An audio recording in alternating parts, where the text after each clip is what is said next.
Good evening, witches, warlocks, sorcerers, adepts, friends, fans, family, and followers to Season 4, Episode 3 of the hit underground occult radio show known as Knights of the Nephilim, brought to you by Celestial Oddities Radio and the Coterie of Semil Arcane Occult Order. As always, it's a pleasure to have you listening in this evening. I am Reverend Frater Crow, and I want to thank you for your patronage and support.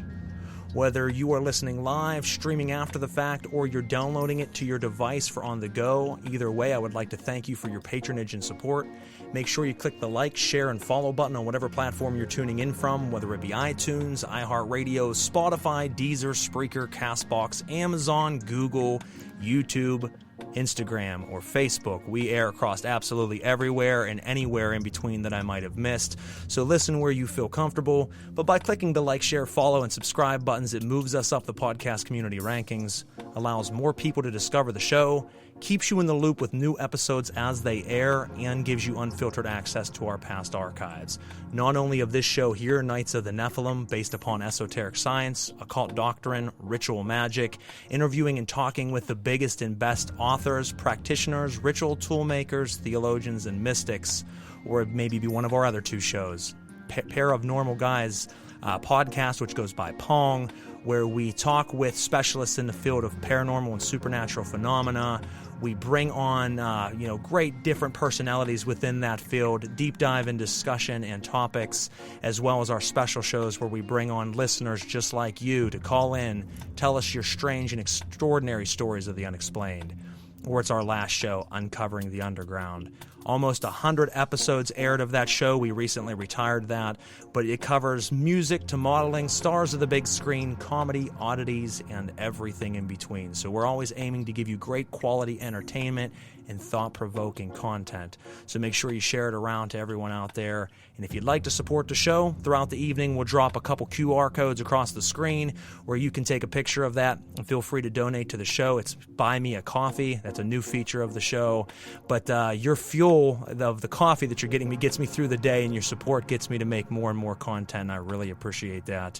If you're listening out there and you've never seen us visual, this season, Season 4, is the first time we've done the video element to it. So if you're listening out there on Spreaker or iTunes, know that you can go to Instagram at Darkness and Divination, Facebook at Knights of the Nephilim, Frater Crow and Celestial Oddities pages, or YouTube under Knights of the Nephilim, and check out a video component, see our guests, see, my lovely face here, and, join us in that regard as well. Never hesitate to comment. We love to read off your comments and questions for our guests each and every show. And for those that are new, we air every other Thursday, 8:30 to 10 p.m. Eastern Standard Time, bringing you a new guest each and every time. So, make sure you set that to your calendar and keep an eye out. Before we start our guest this evening, I would like to give a special thanks to our sponsors, Arsnosis, Arachne Arcane Services, Goetic Impressions, The Telemancer, Little Shop of Lilith, Belladonna's Botanicals, and Limitless Liberations for all that they do for the show and for the radio shows that I run elsewhere.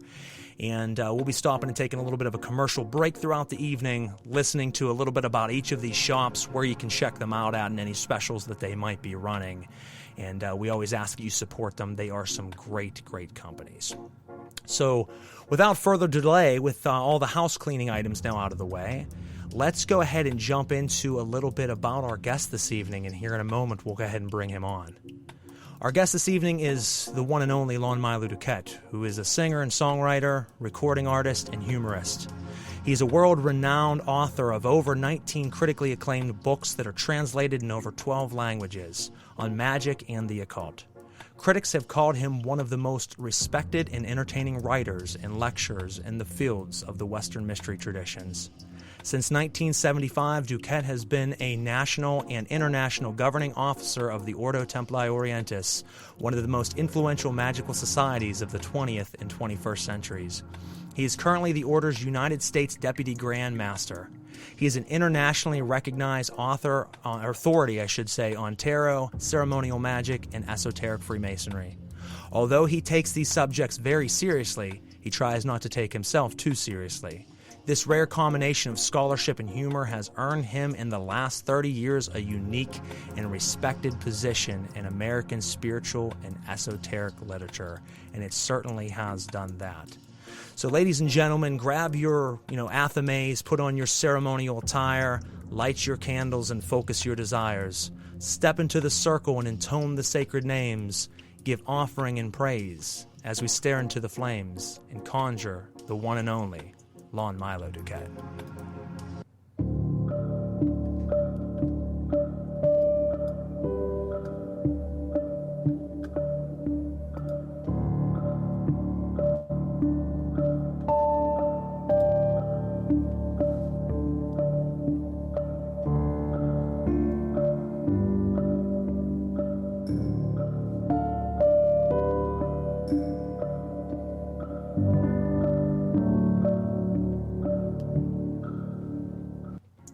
All right, folks, we're here live with Lon Milo DuQuette. Lon, thank you so much for coming on the show this evening.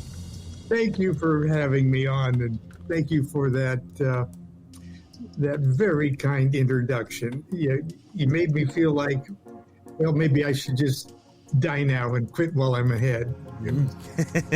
No, you got much more to put out. You have been putting out books for years, and I think there's so much more that needs to come out from you because you have a strong voice, and I think you've influenced just countless thousands in the occult. So I know a lot of people are very, very excited tonight to hear what you have to say, so thank you. Well, it's my pleasure being here.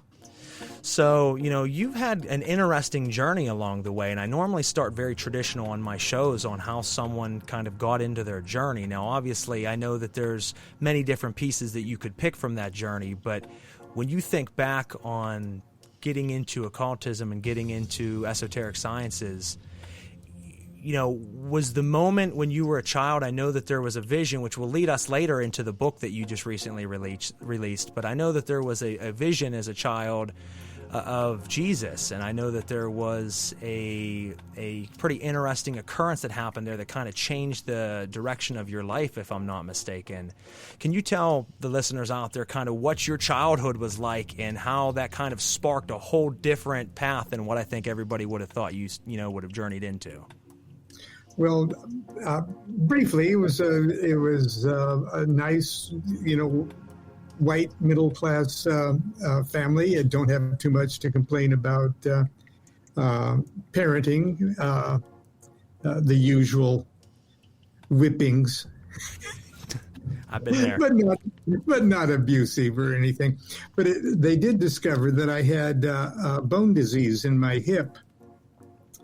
Just as I was learning to walk, okay?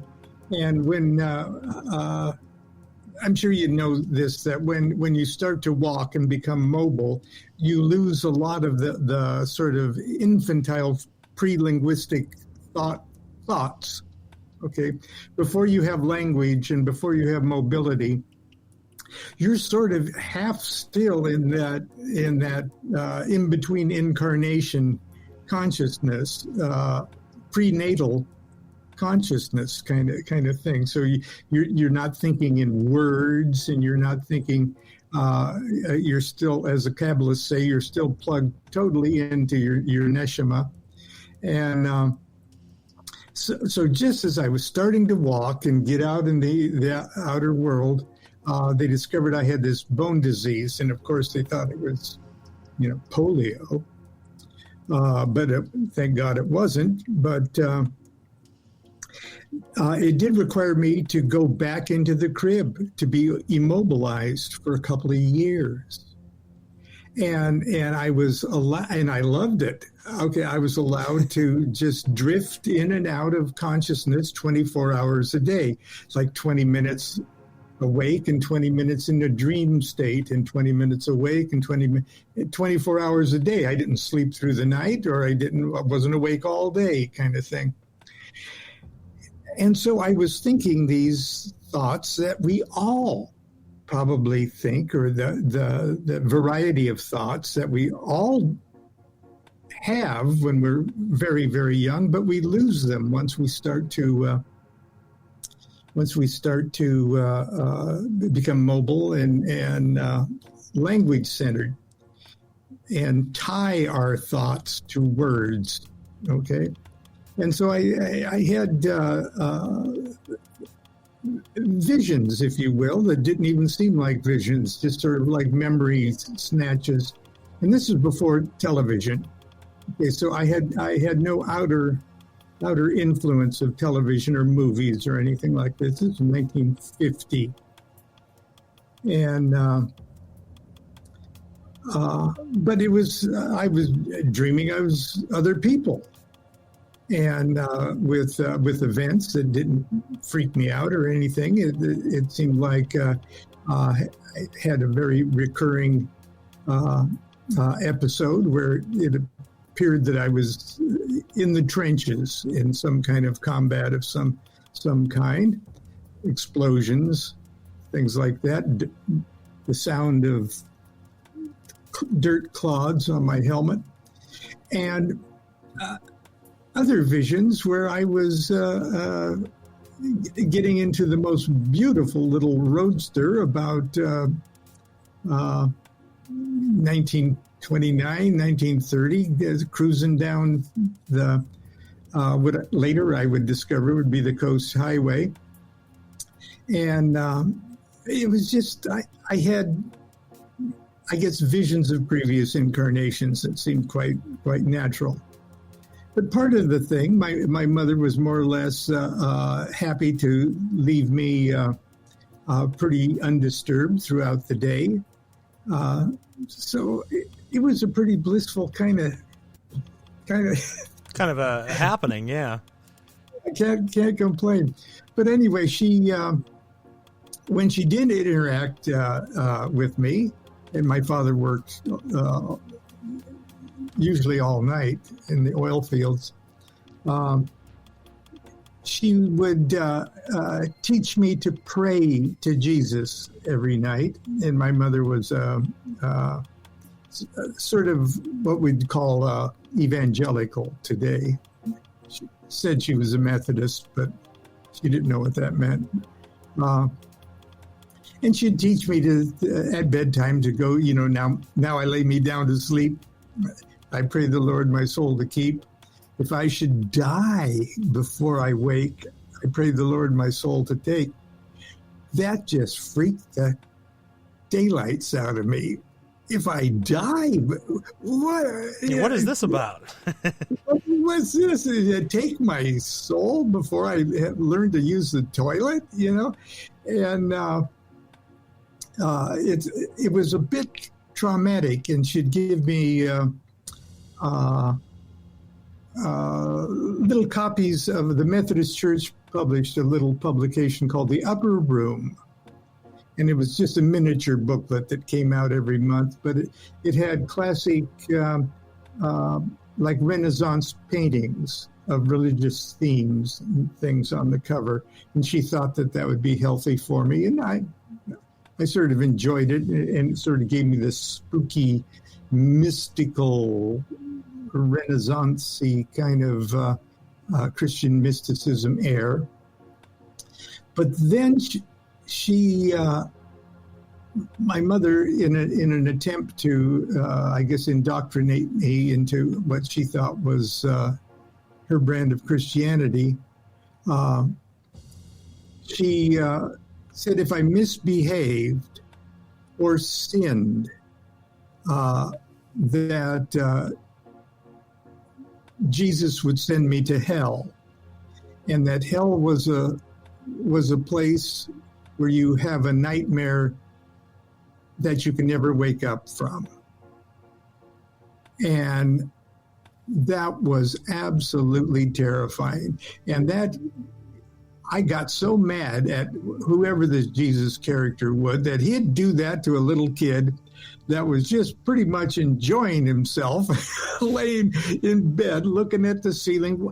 What have I done that would deserve that? And she just more or less said, well, we're all born that way. We're born ready to go to hell. And I thought, this can't be right. Later on, I'd find out that pretty much is that's the drill. That's the doctrine of total depravity, that we're born that way. But anyway, we went. This is a long story. No, you're fine. You really kicked off on a long story here. But anyway, I wasn't going for it, but I still had that waxy buildup because, it looks like some grown-ups are believing in this stuff. We went on vacation in Nebraska, and I got food poisoning from my relative's food. I described the food, but it wasn't California food. Okay, it was Nebraska food, and it poisoned me, and I got violently ill, and I was throwing up all the way home, and diarrhea, and all. Oh, just terrible. And they had. We got back to my aunt's house, and they gave me, sort of primitive remedies of different kinds of enemas and okay. Anyway, I was just traumatized, yes, terribly, and I had a terrible fever, and I fell asleep. Finally, I fell asleep, and then I was so sweaty that I had to pull the covers sort of off my face, and I looked at the foot of the bed, and there was freaking Jesus standing at the end of the bed with his arms out like this. And I go, oh, God, if I die before I wake, oh, God, I pray that, no, I'm not ready. And I thought, I'm having some kind of a dream or nightmare, and I pulled the covers up over my face, and I couldn't stand it any longer, and I sort of peeked one eye over the covers, and he was still there. Wow. Okay. I said, oh, man, he's objectively there to take my soul. And anyway, the more I'd play hide and seek with him, the more he was there. He didn't seem to be moving on me, but just sort of kind of rubbing it in, And finally, I prayed to him and said, "Look, I'm not dying. I just had diarrhea, okay? And I'm not ready for you to take my soul anywhere, And if you had if you're any kind of a God whatsoever, you're not going to be terrorizing little kids like that. You ought to be ashamed of yourself." And but anyway, I eventually lost consciousness completely, just totally freaked. And then next thing I was aware of, I could hear the like sparrows chirping out in the shrubbery out under the window, and I knew it was daylight, and so I peeked out from under the covers, and it was my mother's yellow dress that was hung on the back of a door that was right behind, right at the foot of the bed. And I knew right then that there wasn't a Santa Claus, there wasn't an Easter bunny, and Jesus was just a yellow dress, and I had nothing to be afraid of from that quarter, and it was all in my head, and I'm over that now. I love that. So that's that story. That's Jesus is a yellow dress story. But I think that got your mind thinking different right then and there to be able to really change a lot that was to come for you in everything. I mean, not only the Jesus story, but the experience with being kind of bedbound there for the first part of your life. As you said, you didn't get programmed like a lot of other children do, and you had time to just kind of go in and out of those past life experiences, which really opened you up spiritually in this life. And then that experience kind of, as you said, made you realize that these things aren't real. These are ideas inside of our mind. But I think also, like I said, paved the way for many things to come, including what we'll talk about a little bit later on this evening, which is your brand new book. Well, yeah, obviously it did. And I was always, I always had sort of this dual relationship with the church. And in my case, it was the Methodist Church. I loved the church. I mean, I loved the building. I loved the inside. I loved the sanctuary. I loved sacredness. I liked the smell of a church. Okay. I liked the candles. I liked the singing. I liked the church, but I don't believe in God. Okay. That was my,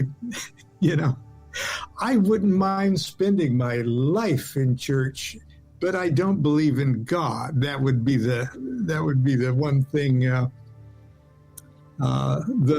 There's the rub, And I even when I was around 11 or 12, I even told my mother, I think I want to be a Methodist minister when I grow up.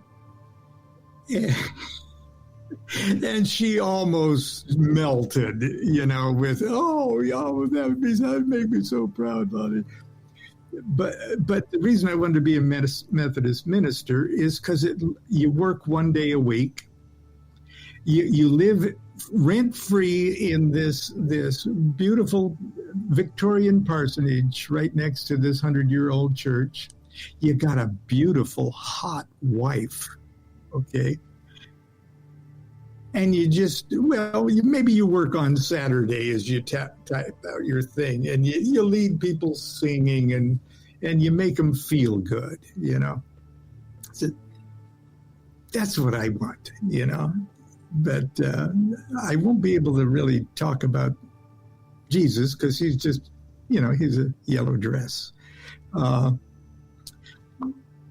anyway, Nebraska was so boring that I really did enjoy volunteering to sing in the what they called the carol choir, the children's choir. And that's kind of where my love of music and, I could learn to sight read and things like that. The choir director for a while was my piano teacher. And so this got the music end of things going in my life. I'd come in on Saturdays and fold the bulletins for the next day's service. And then on Sunday morning, I dressed up in cool cherubic robe. And that's where my love of dressing up in magical robes started too. And I'd dress up in this robe, and I'd get, when the music started and the service was getting ready to begin, I walked down the aisle with a candle lighter thing, big pole with a candle on it.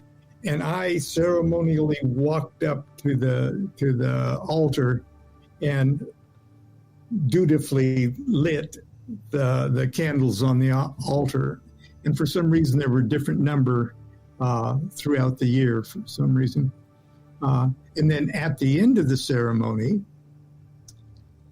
I ceremonially walked in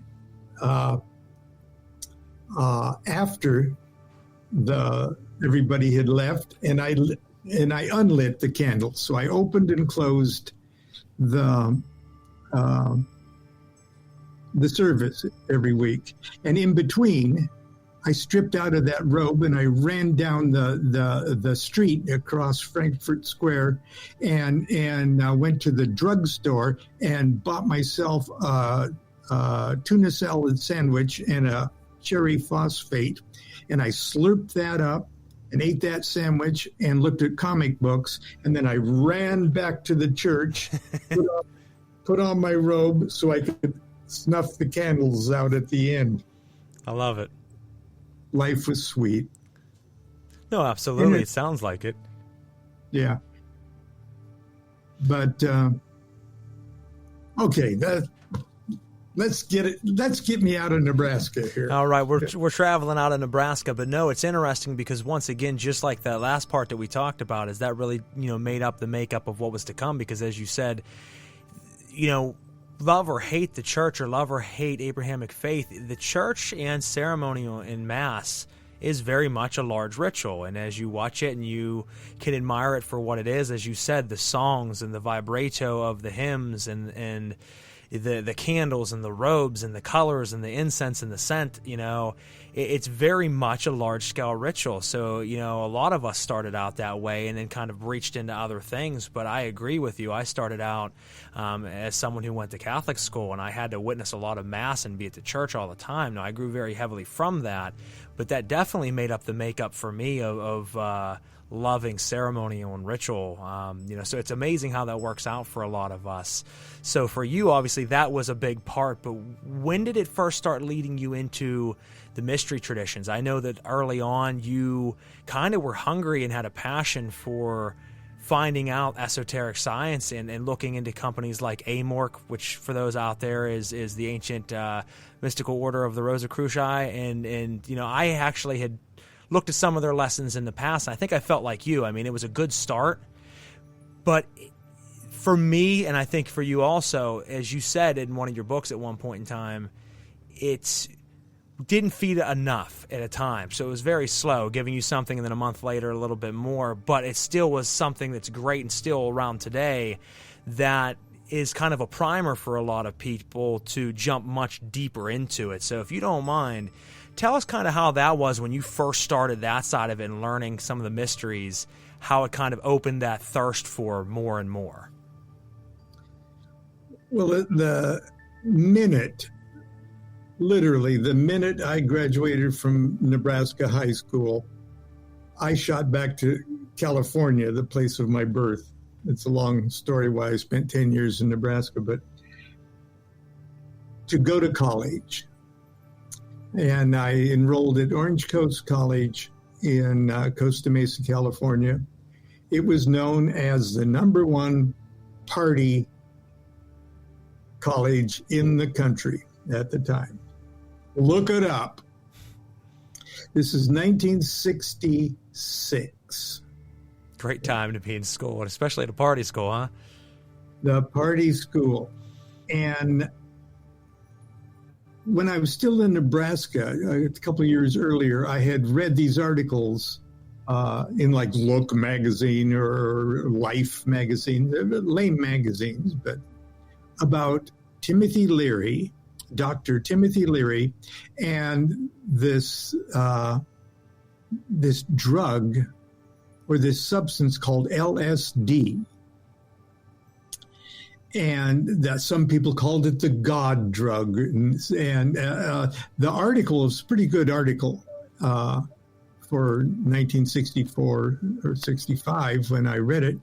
And it treated this subject as not an intoxication thing, but literally a mind expansion experience that was having profound effect on people's lives. And when I read about it, I said, the first opportunity I get to take some of that LSD stuff, I'm going to do it. And so I I moved back to California, and of course there was the 1966, okay? Yeah. I didn't attend college. I attended the 60s, okay? And like I always do, I accidentally got a job singing at a saloon in Belmont Shore. And on my first break, I went in the bathroom to relieve myself, and there was a nice looking, kind of halfway long-haired hippie kind of guy, standing by the stalls, and he said, "Would you like to buy some LSD?" It was meant to be. And I said, "I sure do," and it was like $5. And in those days, it was even before sugar cube type thing. It was in a capsule about the size of a large, this colored, okay. This is before window pane or blotter or anything like that. This was just, who knows original. How much was in there, And after my last set, I lived about 20 minutes away down the Coast Highway. And I said, well, I'll just pop this in my mouth here as I'm leaving, and I'll drive home along the beach,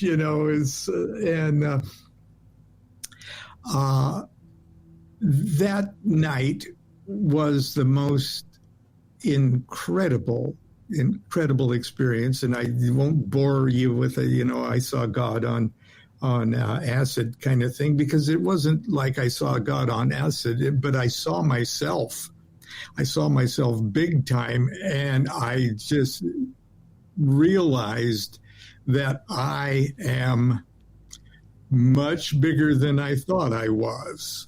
Okay. I can understand that. As a matter of fact, everything that I've been hearing about what people have been trying to say about God is so big, it's this same thing, and it's me too. It's, I don't know how to explain it. I'm just, frying on acid. But all I knew from that night onward, that discovering more about me, of identifying, to making my self-identity and center of consciousness, that thing, that singularity that I became, that was going to be the only thing in the whole universe, in my whole life, my whole incarnations, whatever. That's the only thing worth doing with my life. Okay. And I was hearing a lot about Dr. Timothy Leary, who later I'd have the privilege of, well, anyway. And he was into like the Tibetan Book of the Dead. And he was, he through that milieu, that's when I was introduced to Alan Watts, and that's when I became at least a wannabe poser Eastern mystic, and on and off for a few more years in a very unrecreational way, but in a very serious setting, mystical taking of LSD, including one incredibly wild experience on the desert in Joshua Tree. That's where I became a mystic. That's what's got me going. And that's what eventually got me introduced to Paramahansa Yogananda, his work. And I started doing yoga and things like that. And Swami Vivekananda and Ramakrishna. And for Hatha Yoga, Vishnu Devananda, I remember that name. But it seemed like I was trying to play Eastern software on my Western hardware. Okay. If that makes sense. It does. And it's just like I'm naturally comfortable with accepting the fact that what I what I'm observing, what I'm manipulating, what I'm working with outside of me is inside of me. At the same time, I'm comfortable with that. I don't know why. It might have been all that time in the crib. But I've always realized that, hey, there really isn't an outside of myself. Even the stuff that I'm seeing that looks like it's outside of me, I'm processing it inside. Yep. No, there is no outside of me. And so I'm very comfortable doing stuff outside of myself, like ritual, like using ritual tools that represent inward things. You know, I don't need to strip things away. I'm so lazy. I'm stripped away already. So it was like, I wish I could find something comparable to this glorious stuff that's really inspiring me with Eastern mysticism, but without kind of going against my nature to be happy internalizing everything I do externally. And that's magic. Yes, very much so. That's ceremonial magic. And it took me a while to come to that conclusion. And the first thing that the gateway drug, the bridge between Eastern and Western was, God, I wish there was a Western Tao Te Ching, that inscrutable tiny little book, the Tao Te Ching, spelled Tao Te King, you know. I wish there was a Western one of those. And I ran into a Kabbalah book called the Sefer Yetzirah. Yep. Very and powerful. it's about the same size as the Tao Te Ching. You could leave it in the bathroom and Yep, it's a quick read. Yeah, it's confusing a quick read, but it's a quick read. Yeah. But it still does the same thing. And I said, now I kind of see you're dissecting objective reality. The Tao Te Ching, like like Zen Buddhism, sort of makes you go crazy in a socially acceptable way. But it requires you to rise above the thinking process in the Kabbalah. That'd be the Ruach, your intellectual life. You're trying to explain everything to yourself. Mm-hmm. And there's lots of stuff you can explain to yourself, but it gets so good. There's stuff you can't explain to yourself in words. Just like me laying in the crib, not requiring words and language to process this stuff. And that's the next higher level of consciousness. So Zen sort of, and the paradoxes of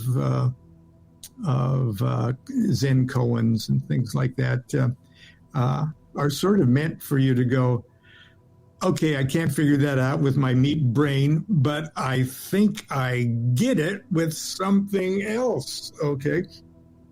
And Kabbalah does that too, only it does it with stuff outside of yourself. Let's play with numbers. Let's play with mathematics. Let's play with letters of words that are numbers. And until you go crazy in a socially acceptable way and you step out of that. But that Kabbalah was kind of the first step. Okay, now I'm sort of seeing what a magician does when a magician makes a temple.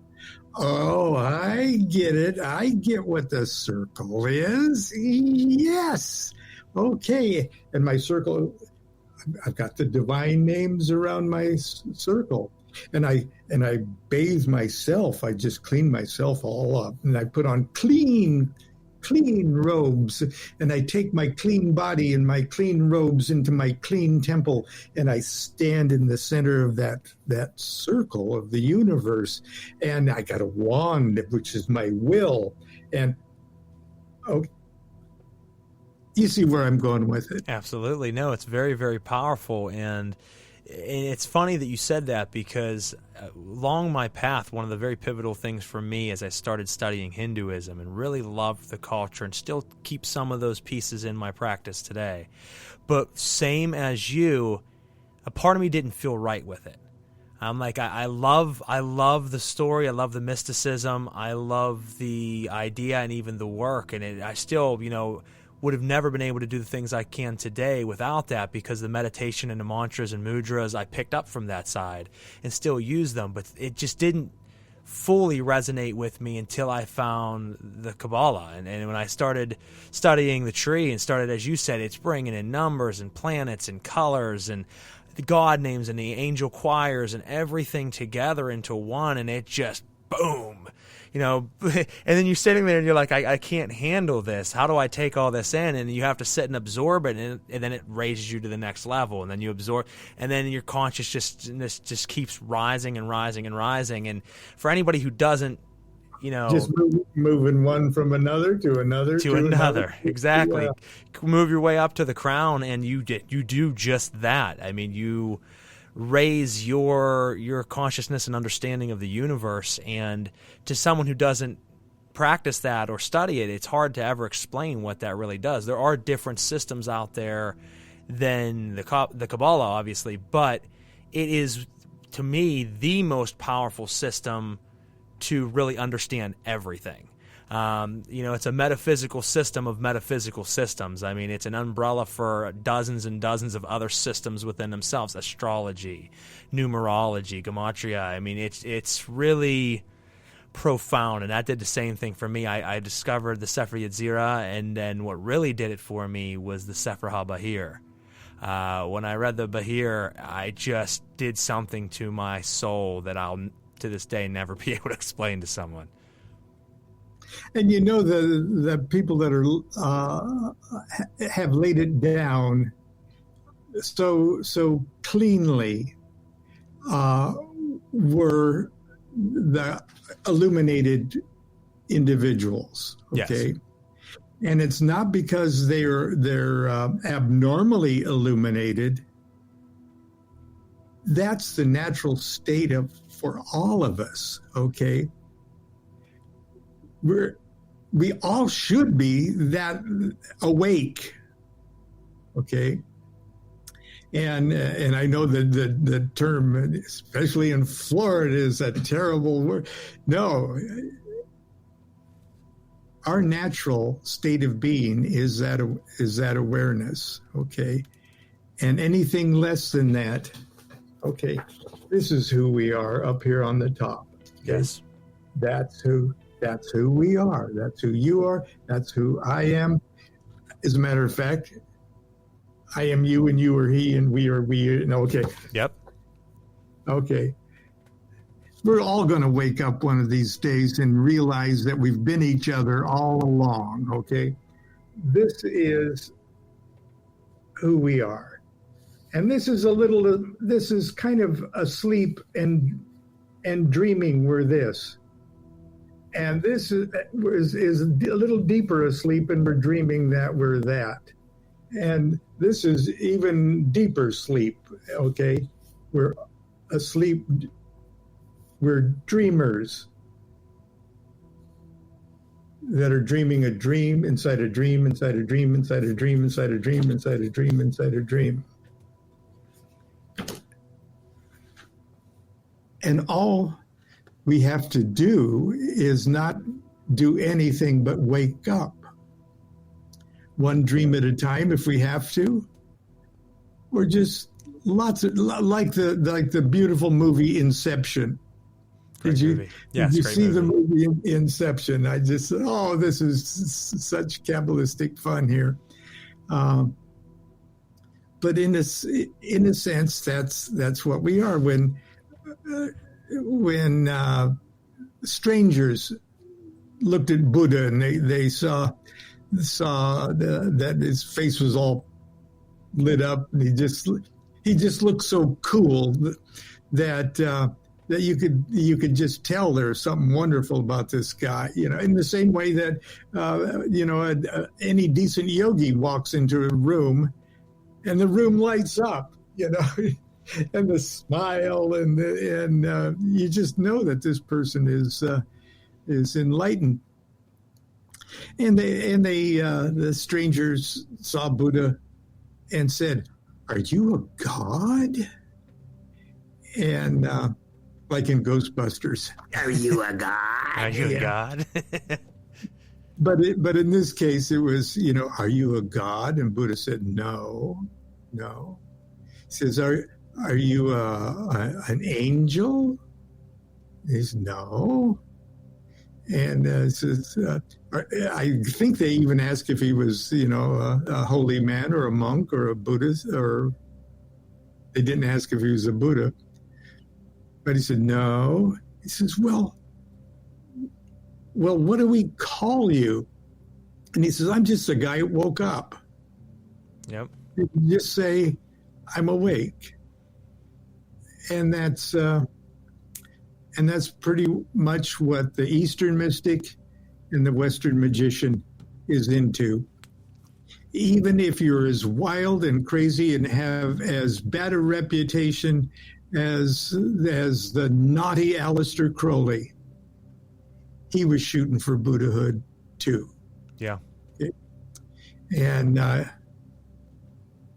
sometimes it takes a little courage for you to see the light in the darkness. But truthfully, if you can't find the light in the darkness, okay, you're not going to find it in what you think is the light either. So you just better get used to just opening your eyes and taking it as it comes, because everything is there to help you wake up. It is, and especially the darkness. I mean, most people don't want to face that part of themselves and hide from it, but that's the very way that you're going to raise that consciousness, is by going into the depths of darkness. And yeah, you got to get to the supernal triad, Folks, for those out there that don't know this, and this might be an aha moment for several people, when we talk about Satan, when we talk about the adversary, when we talk about that aspect of it, let's take a whole different perspective real quick. Let's not look at it as a person or a being. Let's look at it the parts of evolution and creation. If you go to the Kabbalah and you look at the Sephirotic tree, when we get up to Binah, that is Saturn. And when you're looking at Saturn, that was when the stages of creation then created, from the supernal triad below and created. You could look at that as being the evil inclination, or the Yetzer Hara. You could look at that as being the moment that Satan was born, because that is also the supernal mother. And that's when, through the bread of shame, it gave back to the God force its own energy and said, "I want to create." And it created lower and lower stages. Well, that's symbolic of Saturn. Saturn is Satanas, Satan. And that's why there was always those connections there, because that is the supernal mother that created materiality. And materiality is evil in a way, supposedly. So if you want to look at it that way, the supernal mother, or Binah, is Satan. It's a principle. It's not a being. It is a principle of creation of reality. And a lot of people, that's way too heavy, and you can't understand it on a base level unless you raise your consciousness up to actually understand those words. You hear it right now. Some of you might get that. Other people say, "Oh, that sounds fancy," but you'll actually absorb that message and realize that is what it is. It's the stages of material creation, has been named after by fanciful stories that we entertain our minds with. And as Lon said, by doing the ritual baths, by putting on the ceremonial robes and being cleansed and standing in the center of the world with your wand, you are taking on that God force within you and standing up, and you are directing the choir, or the symphony, so to speak, and bringing about the things within you outside of you. And as he mentioned, the great Aleister Crowley, a lot of people, especially in the left-hand path of things, will argue, well, Alistair said that everything is internally inside of us and parts of our psyche. And then you have other people that argue, no, it's all outside of us. It's both at the very same time. And most people... Otherwise. Yeah, it can't be otherwise. That's the only thing there is. So this big debate of spirits are tangible outside of me. Yes, they are. Spirits are also inside of me. Yes, they are. It's the divine paradox. Everything's a paradox in the end. That's how it works. And... just things like Satan, as we talked about, that is the principle of creation of reality. That's the principle of materiality. That's why there is the chasm of the abyss that you must climb up to and cross the abyss to get the supernal triangle, to get to the adversary, to beat that, to reach back up to Keter, to come into contact with your true essence. And that's the route. And it's a roadmap. It's a beautiful laid roadmap, but it's not going to be without its pitfalls. You're going to wreck. You're going to have some crazy things that happen. And as Lon said, even Crowley, the most revered man in history in occultism, he was aiming to be a Buddha as well. But it doesn't mean he didn't have his own faults, because the road to light is through darkness, as we said. And in that darkness, we can lose ourselves from time to time and have some faults and things that we have to discover in order to continue to rise up above those levels. So I just wanted to throw that perspective out to some of you listening, that a lot of people want to think about it all the time in its true story form, but they don't think about what really means behind the stories and what that actually means to psychology and inside of us. So, absorb from that what you will, but I think it's very, very important. Well said. Thank you. Now, bringing up Crowley, I think it's important that we, jump into this, and then after this we'll take a break, but you have had the pleasure and the just massive task of keeping the OTO alive and helping it build, and he would give the look like me, but yeah, you had the honor of joining his great work at a time where it was starting to dwindle down, and through your work was able to get Aleister Crowley's work to a much broader audience, was able to get the OTO, and for those out there that don't know, that's Ordo Templi Orientis, get that lodge growing again, and still today is here and thriving. So can you tell us a little bit of what that experience, when you found home base in the OTO, how that was for your practice? Well, it would have happened without me. Okay, it's Thelema and the new aeon, the magical formula of a new aeon is bigger than people, bigger than organizations, bigger than anything. But the OTO was, when Crowley was alive, he headed up what started out as a mystical Masonic organization, a German Academy Masonica, which for a number of years, like in the 1880s, was an integral part or a fringe part of regular continental Freemasonry. Now, Masonry's always had an esoteric side to it. As a matter of fact, at the core of Masonry is esotericism and a kind of a special brand of European Kabbalah, and a true heir to the mystery schools of Western civilization.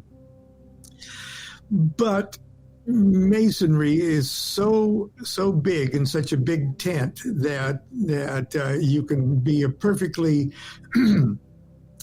successful and happy Freemason without technically taking any interest whatsoever in alchemy or other world religions and gods of other cultures and stuff. You can be a happy Mason without even getting into any of that. But if you're into that, it's a rich source of that. And the Ordo Templi Orientis, the founders of it, who wasn't Crowley, Karl Kellner, Theodor Reuss, Franz Hartmann, other kind of recognizable European Freemasons, were very, very interested in the mystical societies and the magical practices of the Far East and Tantra.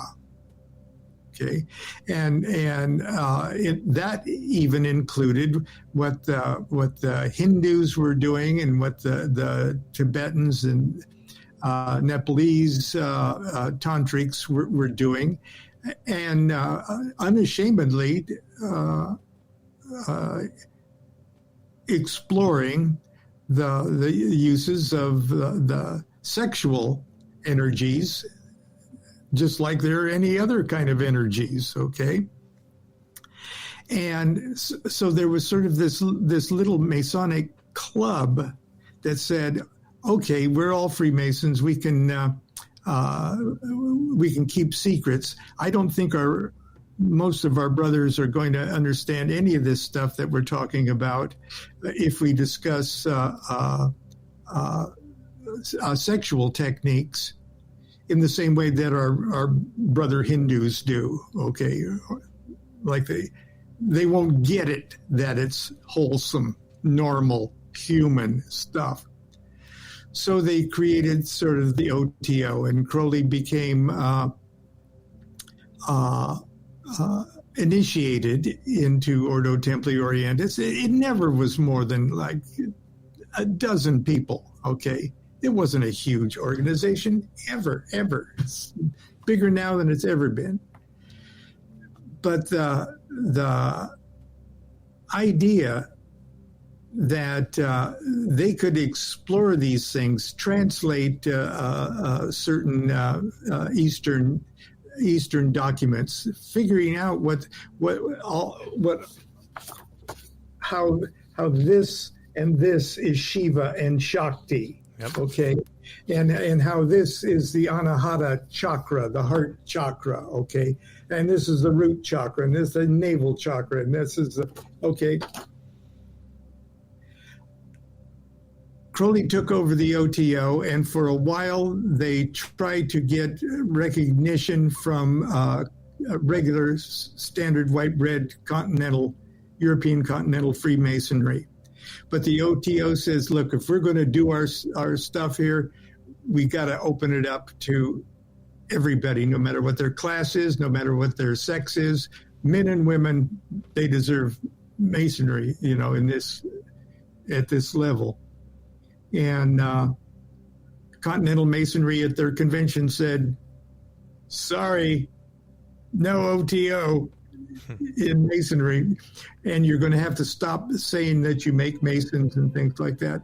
And so the OTO was more or less, the founding fathers were more or less very discouraged because, shoot, it was the best stuff. And Crowley, more or less, one way or another, took over leadership of the OTO, changed the rituals, no longer make Masons, changed the structure of the rituals. And like Masonry, they're dramatic rituals. They're not like Golden Dawn rituals. You're not drawing pentagrams and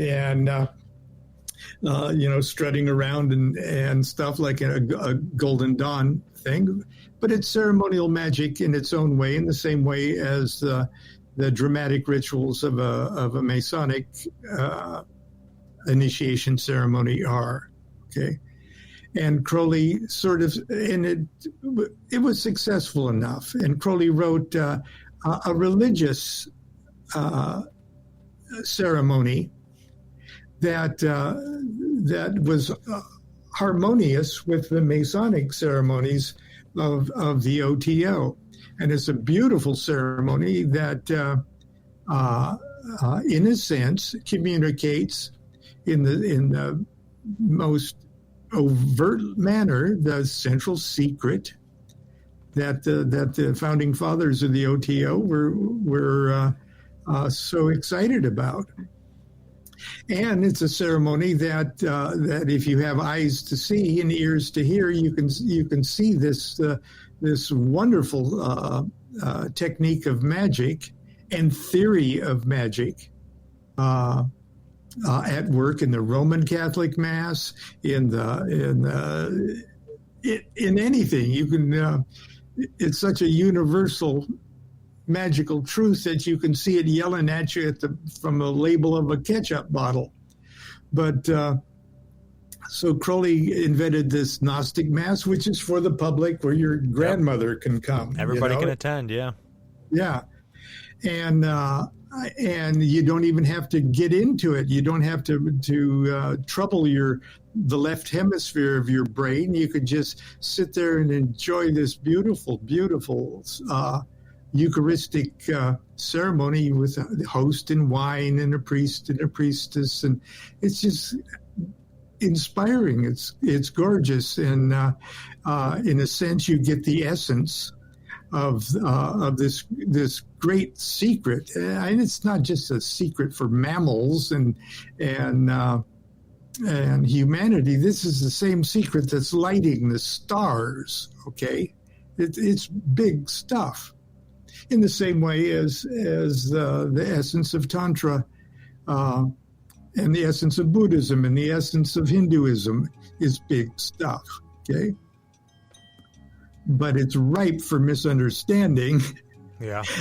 And Crowley's wild and crazy reputation didn't help matters, okay, as far as having initial good publicity for this awesome, sublime magic.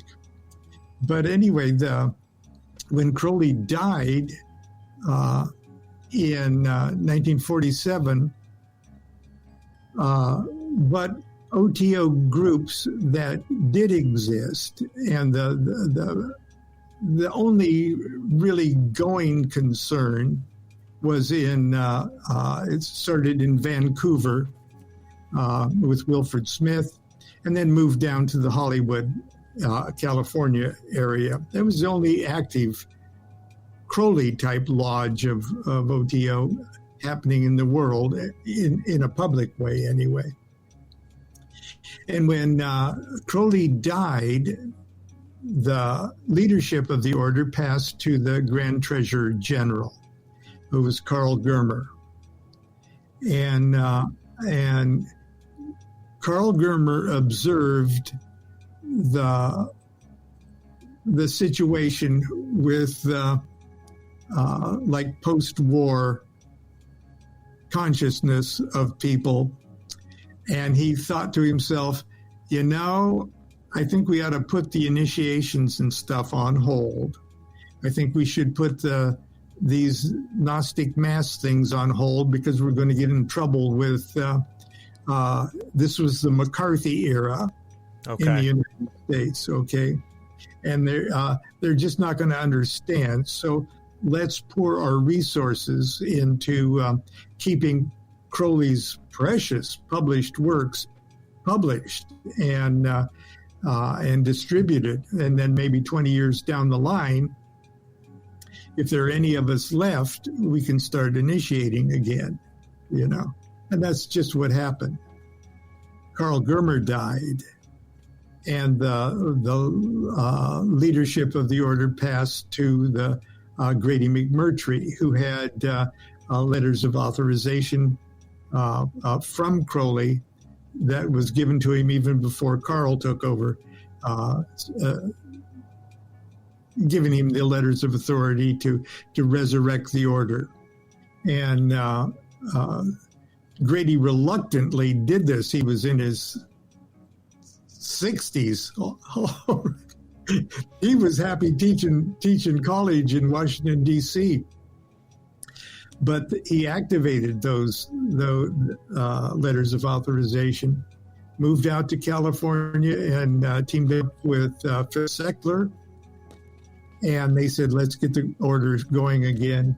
They published the Thoth Tarot deck.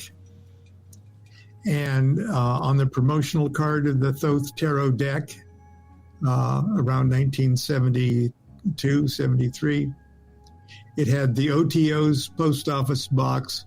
in Dublin, California, just a few miles down the road here. And I answered that letter. And I wrote them.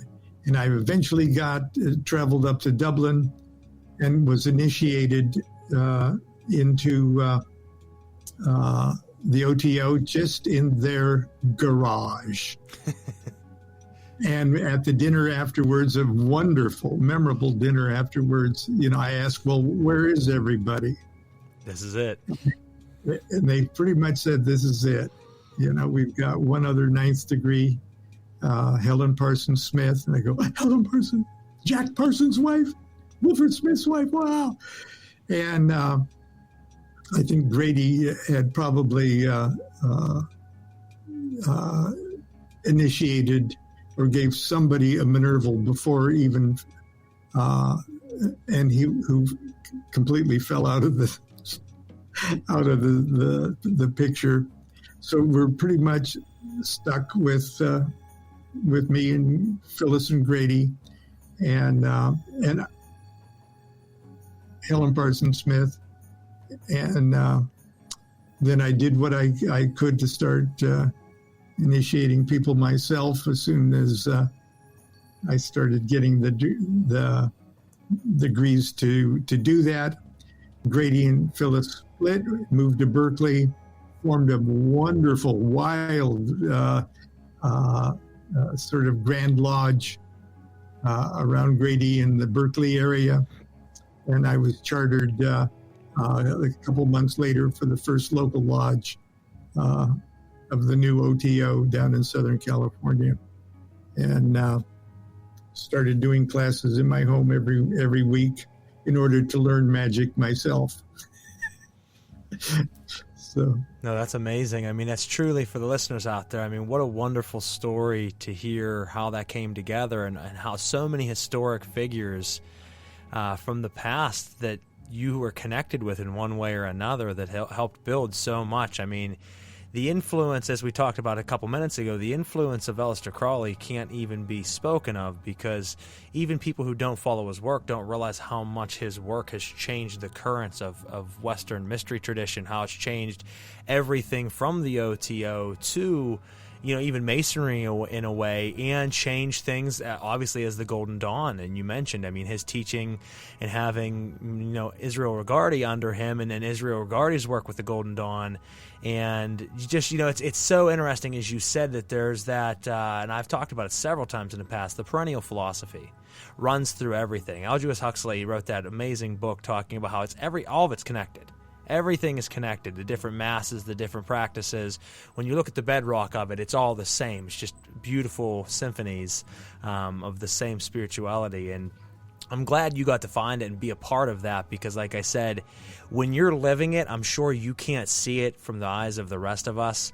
But like, I look at your story, I look at what you've done and you've accomplished, and it's so profound to your time period up to now and to what will come even after we're both gone. I mean, there'll be people years to come studying your work or influences from your work and might not even know what it originally came from. So it changes the entire tide of the world, and I appreciate what you've done, obviously, with the OTO, with Crowley's work. I mean, your expansive release on the Thoth Tarot deck and the understanding of it, which is a whole show in itself, it's been pivotal.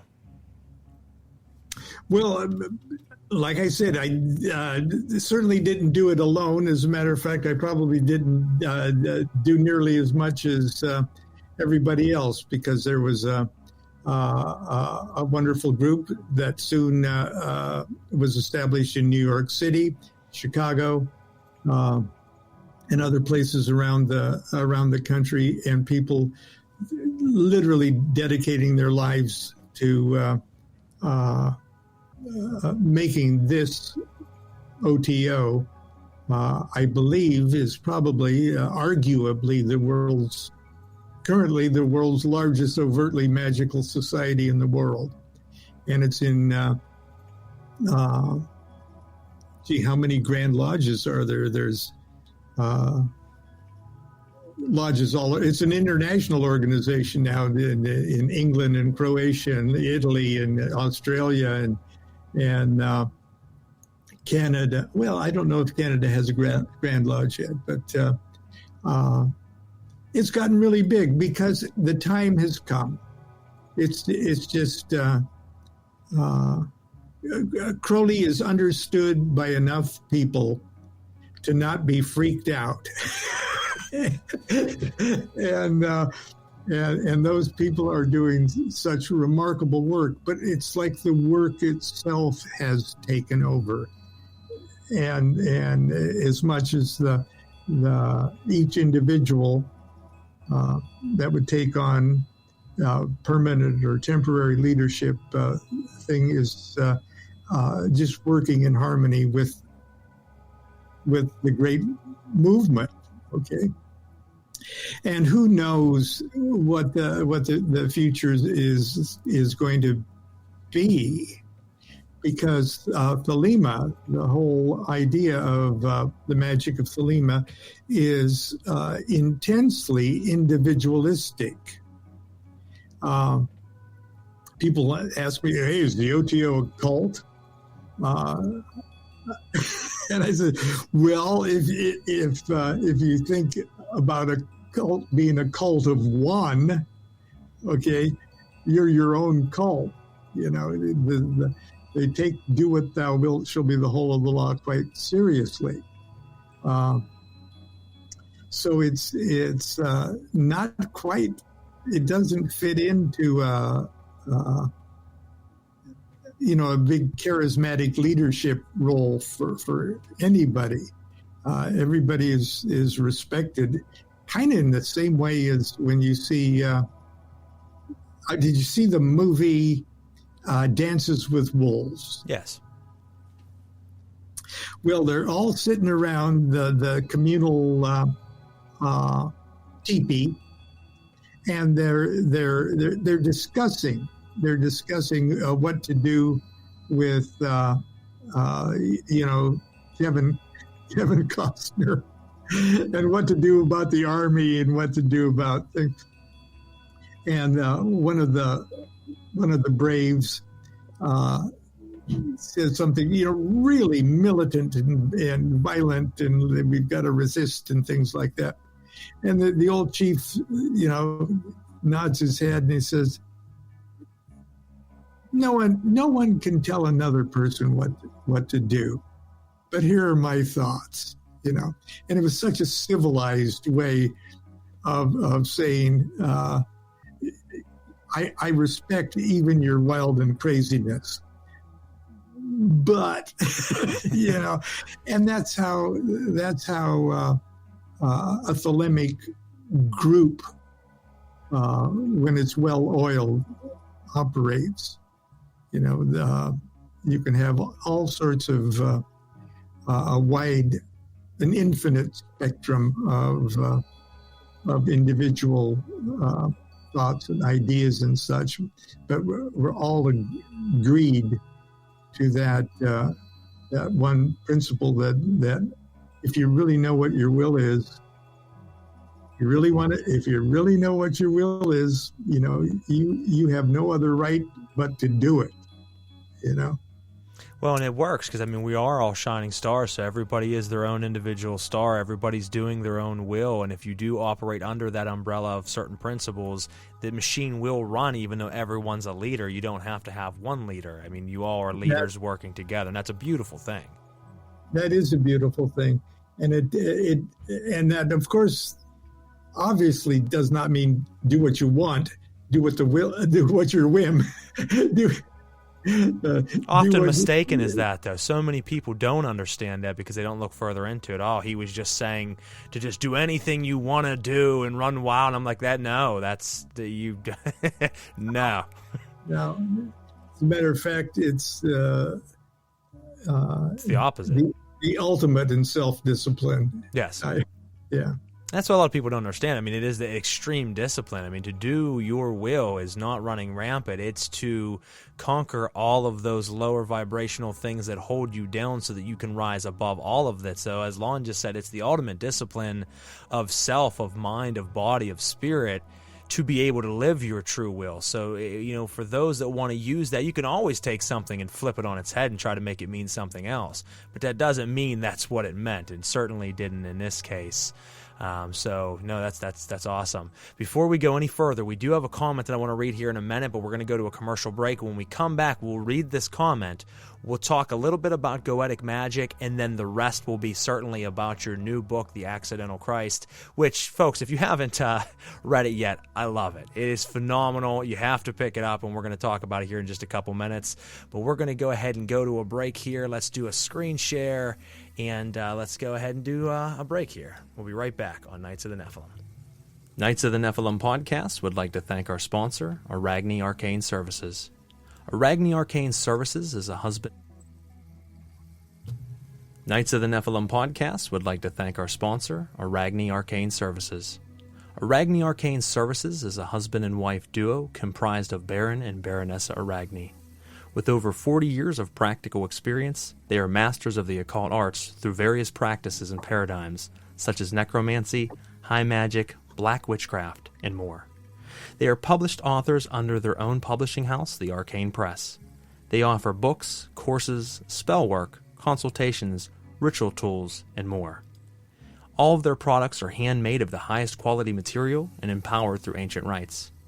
If you wish to know more about them or their business, or you require their services, please feel free to contact them at arachnearcaneservices.com. That is Arachne, ARAIGNEE, arcaneservices.com. And if you use promo code KOTN, you will get 10% off of your overall order or purchase as a special highlight of them being a sponsor of this show. Thank you so much, guys.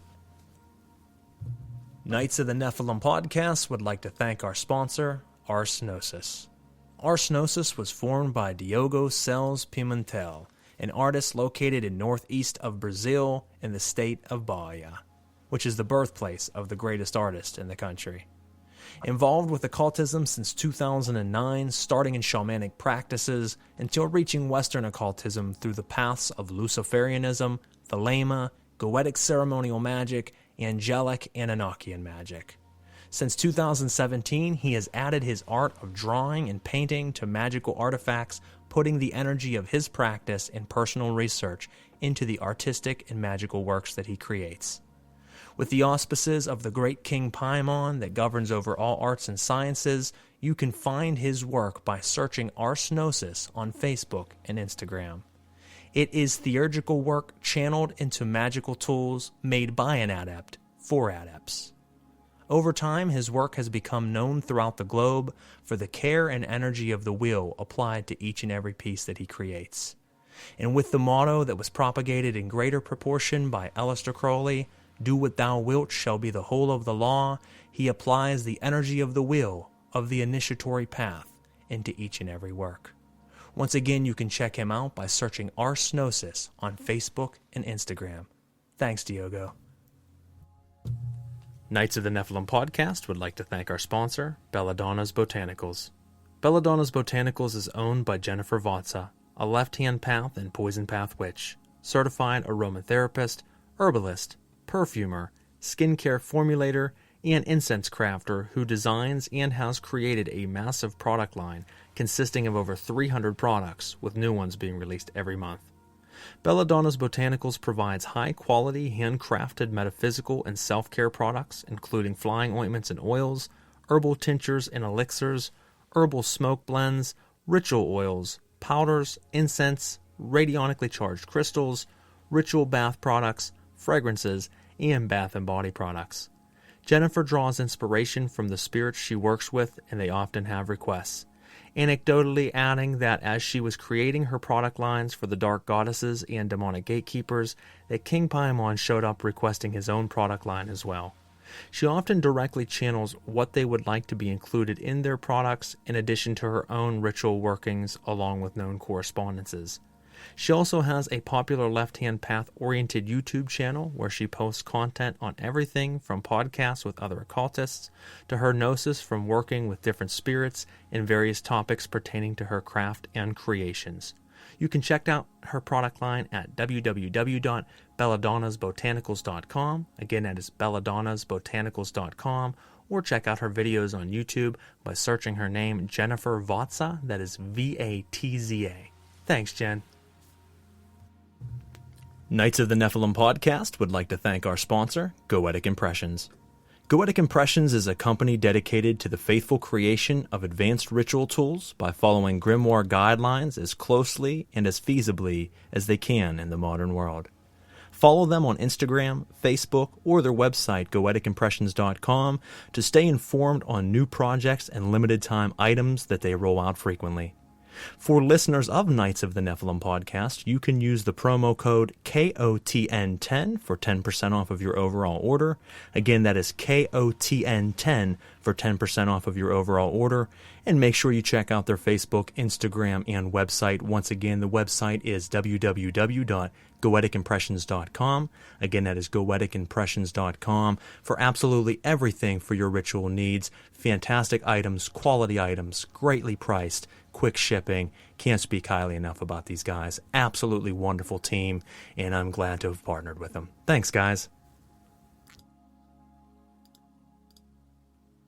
All right, we are back, folks, on Knights of the Nephilim. We've been hanging out for the last about an hour and a half with Lon Milo DuQuette, talking everything from Kabbalah to, Eastern mystery traditions to Aleister Crowley and the OTO and everything in between. So if you've missed anything, don't fret. Watch to the end of the live episode. You can always go back and stream the entire thing, and I always advise doing so. You can download it to your device and share it around. Watch it as many times as you want. Have fun with it. If you've missed any of it, like I said, that'll give you a chance to go back later on. We have two other things I want to discuss tonight on the episode, and one of them, ironically enough, someone messaged right before we were getting ready to take the break, and I'll pop that comment up here. It says, "Love the book, Lon, My Life with the Spirits. Did you ever take an interest in the adversarial path given your early life experiences?" And that correlates with one of the things that I was going to talk about this evening, which is a very powerful path of magic that's always been, my main side of things, which is more of the left-hand path side, which is goetic, evocation, and invocation. And I know that you could probably tell us a story how some want to step into the circle, they want to try a ritual, but they might be a little bit scared to do so or worry what might go wrong, and there always is going to be things going wrong.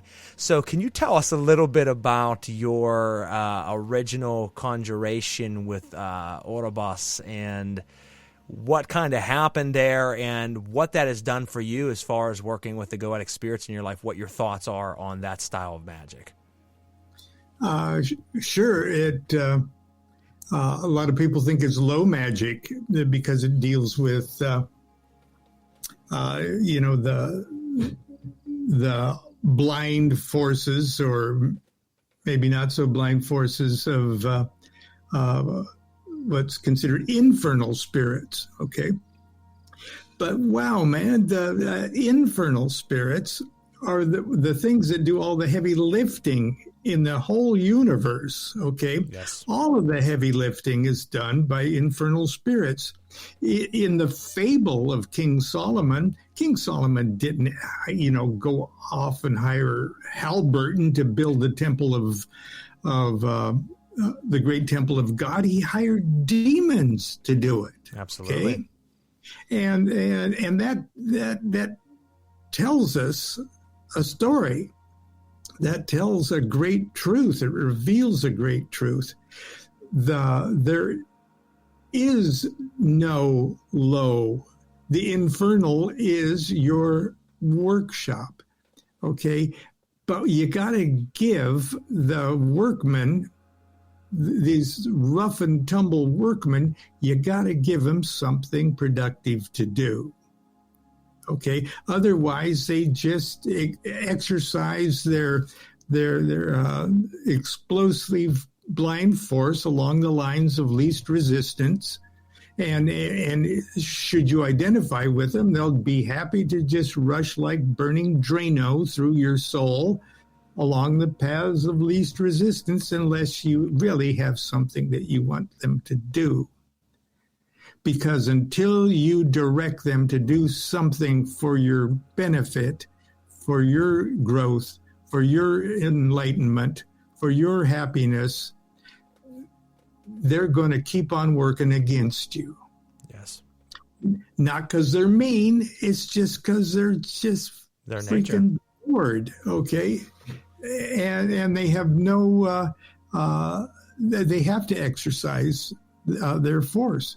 So the magician directs them. But that first means that the magician must master the magician. Yep. In order to have the self-confidence. And that's exactly what it is. It's, you think you're getting permission from Jehovah. Well, you need to be the absolute reflection of the supreme deity, whatever that is, in order to bamboozle the spirit, an infernal spirit, into doing something constructive for you, something helpful to you, some heavy lifting that you have determined is your will to get done. Before you bamboozle the spirit into thinking it has the authority to do it, you have to bamboozle yourself into thinking you have the authority to do it. I think that's the step that's often skipped by a lot of people too, is they want to go into magic and they don't master themselves before they try to master things much beyond themselves, and that's where a lot of problems seem to happen. Well, my first Goetic vocation, I hadn't mastered myself. Okay, my teacher Phyllis Seckler said, "Oh, get your holy guardian angel first, and then you'll know you won't have to do things like that." And she's absolutely right. What's going to happen to me? Am I going to have some kind of industrial accident? You know, that might teach me a great lesson about what this is all about, or am I just going to say, "Oh no, I'll wait until I get my holy guardian angel"? No, I went ahead on. My back was against the wall. Failure on this operation for me was going to be unthinkable. So I guess that was enough to have me engage in what I can only describe, and what I did describe in my Life of the Spirits, as a nonstop comedy of errors of my first Goetic evocation. Not only that, but I had a little nervous breakdown where the spirit wouldn't come, and I had to have a soliloquy with myself of Shakespearean gravitas. I had to look at myself, look at you. You can't even put food on the table for your little family here. You're going to not be able to pay the rent next Friday. You've got no car. You've got no job. You've spent 28 years as a musician. Well, actually 14 years as a musician, and you just quit that because you really didn't have the guts to pay any real dues. Okay, and I just started, in my frustration that the spirit didn't come after I conjured again and again, that I turned that rage on myself. So just look at you. Oh, you know, you're in serious, serious trouble. And this is your idea? This is your idea to whip up a genie to help you out? That's pathetic. Yeah. You're a loser, okay? And I started to curse myself. Damn you, damn you, damn you, damn you, damn you. And it wasn't the spirit I was damning, it was myself. And what I didn't know in the background was the reason I was evoking that spirit, because that was the spirit. That was the force of my own indolence. Everything I was beating myself up for, that spirit had embodied my whole life. I didn't know this at the time. I just knew I had to come to grips with, and I had a little nervous breakdown. And, nervous breakdowns will put you into an altered state of consciousness. Yep. And in that altered state of consciousness, I saw the spirit appear in the triangle. It just pixelated right there in the triangle, a beautiful little almost comic horse with oversized ears and big eyes. And I didn't know what to do. It was actually happening. My magic was actually working.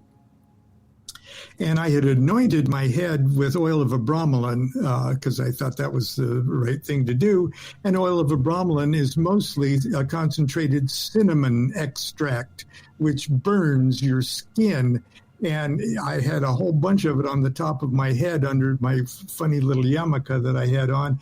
And the sweat bead rolled off my scalp, over my forehead, off my nose, and into my eye. Mm-hmm. Oh. And it was a situation where, gee, I'm seeing a demon.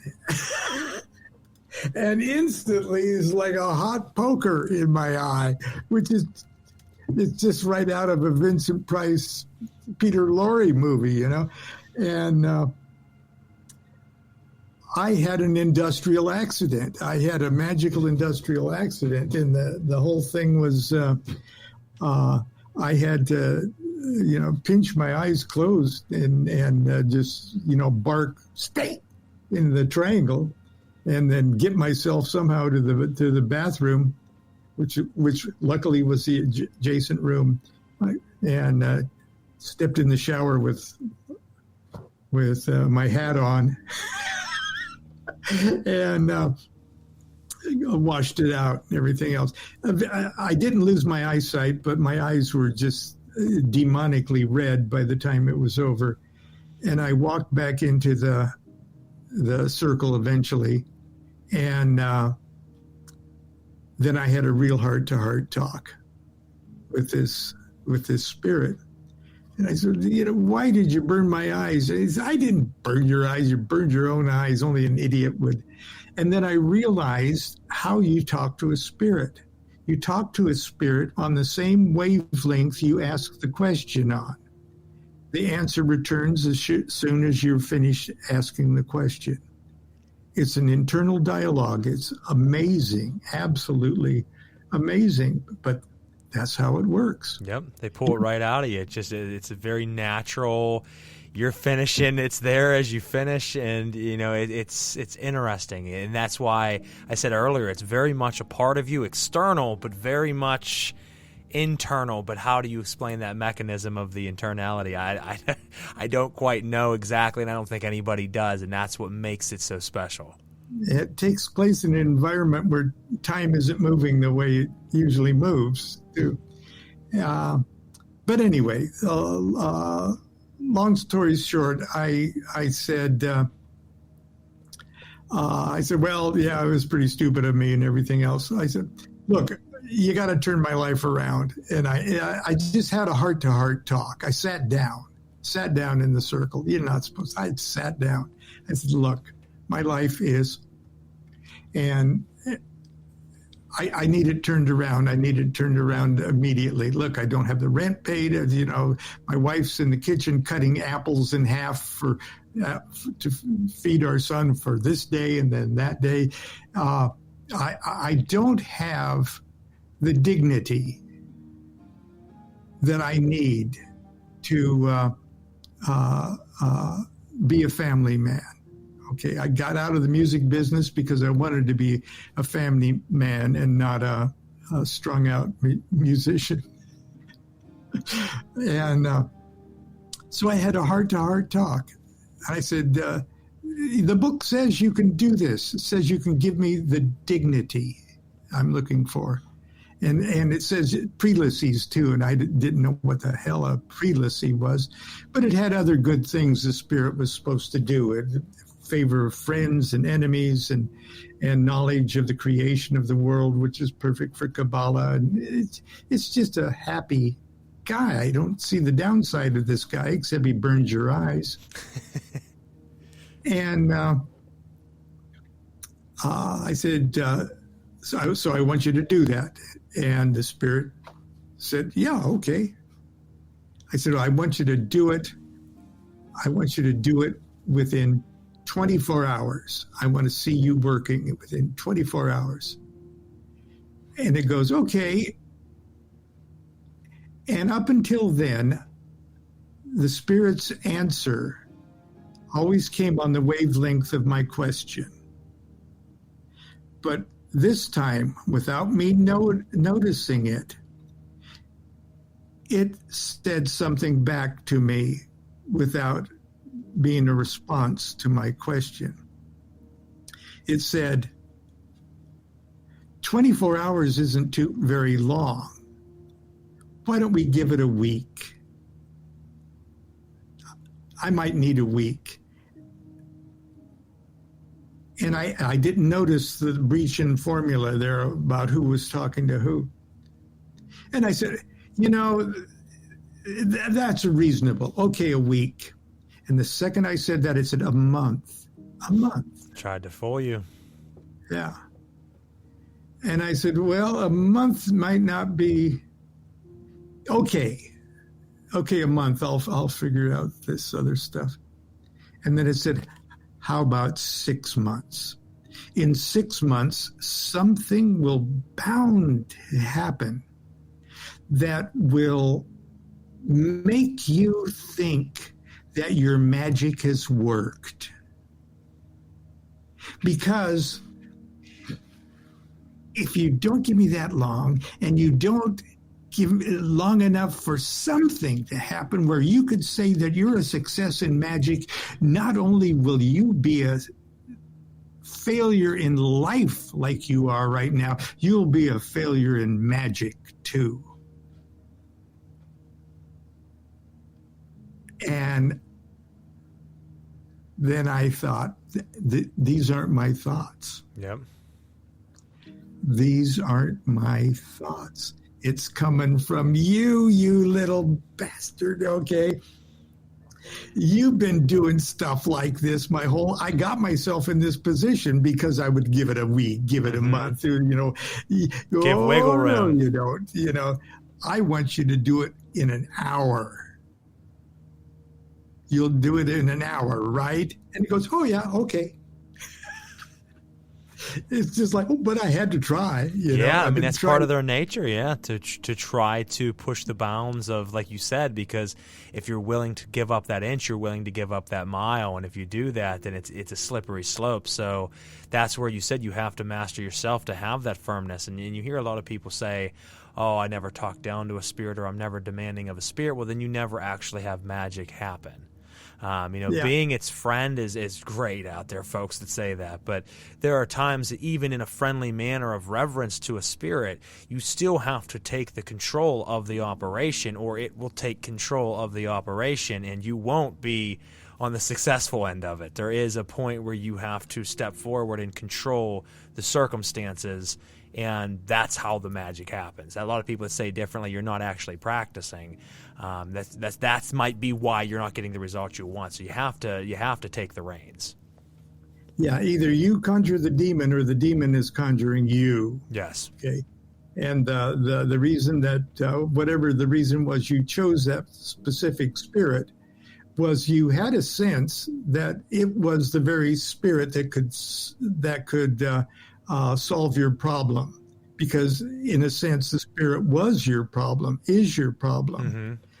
So that's why it's appropriate to call it forth, and you want to get on the good side of things that in the past have been working against you. Well, I love that you said that, because that is, I mean, when you look at their offices and what they do, that is the hindrance that you're experiencing in life, either directly what they do or the opposite. If it has the capability to heal, it has the capability to kill, and vice versa. So when you look at those roadblocks in your life and you see it fits one of those in one direct or indirect way, that is the psychological part, folks, of your own psyche inside that you're working with. But it does get projected through a external visual lens, and you are then talking to yourself but not yourself, and it will change everything internally inside you and within your life.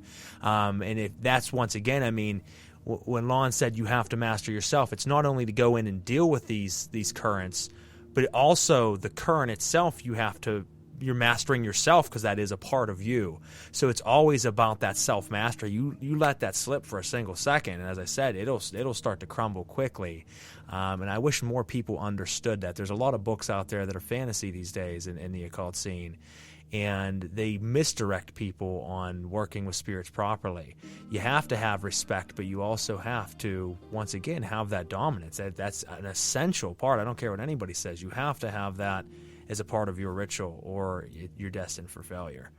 And you showed, and I think if I remember correctly, when you said no, an hour, it sure enough came through within an hour, and your entire life changed from that point. It certainly did. And I would within 90 days, I'd find out what a prelacy was. A prelacy is a church office like a bishop. And when I went back up to Northern California for my next OTO degree, I was consecrated a bishop That's awesome. in the Ecclesiastica Catholica, which is a bona fide wandering bishop apostolic thing. So yes, no, it's a very high position within a very powerful system of the OTO. So that's amazing. I mean, what a weird experience, It was telling you ahead of time what's happening. You didn't even know. And that little guy has, first of all, earned my respect. Okay, and in a sense, over the years, I think that I've done my best to do what everyone theoretically should be able to do with their Goetic spirits, and that is redeem them into an angel of light. I love that you said that. That's another part that I think a lot of people misunderstand is, when you work with the Goetic spirits, I've always thought that you are bringing them to your level, vice versa, but you are also raising them up in frequency. Not only are you yourself, folks, raising in vibration and frequency to a higher consciousness, you are taking the Goetic beings and raising them from their lower vibrational state to higher vibrational angelic states of consciousness. And people want to talk about this battle between the devils and demons and angels, and the battle, just like with ourselves, is an internal battle. It's inside, and you're raising yourself, you're raising them. And there's a lot of connections that can be made there. Why do you think, and this could be completely left field, but it's my own belief, that when you look at the 72, angels of the Shem Hemephoros angel system, and you look at the 72 Goetic demons, they could be considered almost reflections of one another. That you're looking at the reflection of the water and working with the reflection in the water here in the manifest, the lower vibration, the ones, as Lon says, doing all the heavy lifting, and then you can raise them up to where they're the actual essence of the divinity and the angels. So, that's an important part as well. Now, I don't know if you can see this because it's backwards, but the 36 small cards, the 2s through 10s of each suit, represent 10-degree periods, decans of the zodiac. Yep. And there are 2 Goetic spirits for each decan, one for the daytime and one for the night. One for the nighttime. And the angels of the Shemhamphoros are assigned in 5-degree periods, the first 5 degrees of the decan and the second 5 degrees of the decan. And they're right there in every small card tarot. Yes, they are. One of the 36 Goetic squares, or the Enochian squares. And that's why I love this. That's another show. That is another show. We could get very deep on that because, I mean, that's very powerful to work with them in that sense and that philosophical understanding. And, folks, you know, you can do goetic magic in different ways. I mean, if you look at Mather's and Crowley's version of the Lemegeton, you know, and then in other versions that have come out and surfaced over the years, there's different ways to work with these spirits. One way that I've always found pretty profound is working with the 4 cardinal direction daemons, Orions, Paimons, Amegan, and Egan, or Egan and Amaimon. When you work with them and you're in their quadrant and you work with the specific decans and the lunar mansions, you can call that spirit under the tutelage of its governing spirit at the right time, at the right day of the right lunar mansion, and you are going to have a much more powerful experience. You can call any spirit right now and still bring them here in the material plane, but if you do it under the right celestial bodies at the right timing, under the right understanding, I've said this time and time again, it's the difference between having a wine cooler and a shot of moonshine. It's a very different, powerful experience that most people don't understand. And another tidbit of mysticism, folks, that a lot of people might not be aware of. Why do they show spirits with different animal heads? Well, because they do coalesce with the decans and the zodiacal signs. So when it shows it having one head of a ram and one head of a bull, well, it's because it's between the zodiacal signs of Aries and Taurus. That's why its depiction is a ram and a bull and a man, and it takes on the attributes of Taurus and of Aries. These things go into the demons, into the psychological makeup of our understanding of what we're conjuring or summoning and what we receive out of it and its influence celestially as to what it can do for us in its offices. So there's reasons behind all of these things that I think a lot of people just maybe not aware of, but they do. They're the mirrored opposite of one another, the Shem and the Goetian demons. And if you're sort of artistically inclined, you can also use your understanding of that decant or that 5-degree period, if you will, and the astrological rulership of it, and create your own image for your own angels. Yep. Okay. For your own spirit, you can because they are your own. People say, well, I want to whip up Ouroboros because you had such good luck with Ouroboros. Yeah, he says as he blinks his eyes. But your Ouroboros is not my Ouroboros. Exactly. Okay. Absolutely. Yeah. And people don't understand that. I've taught that before, where what we read, what lore we know, what mysticism we know, the depth of our vocabulary, the depth of our symbology set, and the depth of our just perspective and place of pivot is going to make each and every encounter very different. You and 4 other adepts can all stand side by side using the same ritual formula on the same night of the same celestial signs and summon the same spirit. And everyone is going to have an absolutely different experience. Though they are coming from the same ocean, they are very, very different rivers coming from that ocean. And we have different experiences. They're very much unique to you. Love that. I couldn't have said it better. Well, thank you, brother. I appreciate that. I think without further delay, we could talk about these things for days, but I think we need to jump into this last segment here and talk about your new book. And I want you to tell the listeners out there what the new book's about and your mindset in creating it, because this was originally a book released years ago to a select few and now added to, reworked, and put out as what I consider a absolute gem of the...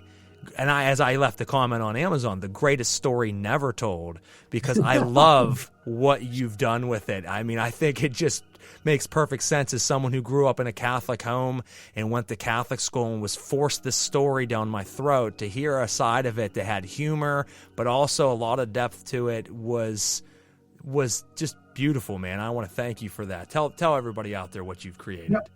It is called An Accidental Christ. Okay, and it just came out earlier this month. And the subtitle is The Story of Jesus as Told by His Uncle. Okay, did you know Jesus had an uncle? Well, historically, yeah, he really did. And it might be hard for you to distinguish when I'm making stuff up and when it's actually historic. As a matter of fact, it's more historic than it is things that I'm making up. Basically, I was taking a shower one day, and for some reason, I got off on the story from one of the four Gospels. I think it was John, but don't quote me on that at the moment, where Jesus supposedly turned water into wine at the wedding feast at Cana. And his mother was there, and all of his disciples were there. Well, if you know a little something about the historic, the family of Jesus and everything else, they weren't poor people. Okay. As a matter of fact, Joseph was royalty. Hebrew royalty. And Mary, her family, owned the land. Her tribe, Benjamin, owned the land whereon the great temple was built. Jesus's uncle was, another uncle was Zechariah, the high priest of Israel. These are well-connected people, and they make it sound in the Gospels as if they're poor carpenters and stuff. They're not. And when they start calling Jesus King of the Jews, it's not because they had some mystical thing about Jesus being King of the Jews. It's because he was literally, hereditarily born, genetically, biologically heir to the throne of David. Yep, the Davidian king. The Davidian king. With a background like that, when you now just sort of straight through read the Gospels, things start to make more sense. And it's like supernatural interpretations of events that were in the beginning just sort of ordinary, unsupernatural occurrences. I more or less try to explain and describe in as much detail as I possibly can along the lines of a story, a novel to keep you awake. You know, I can't write things that don't get goofy every once in a while. But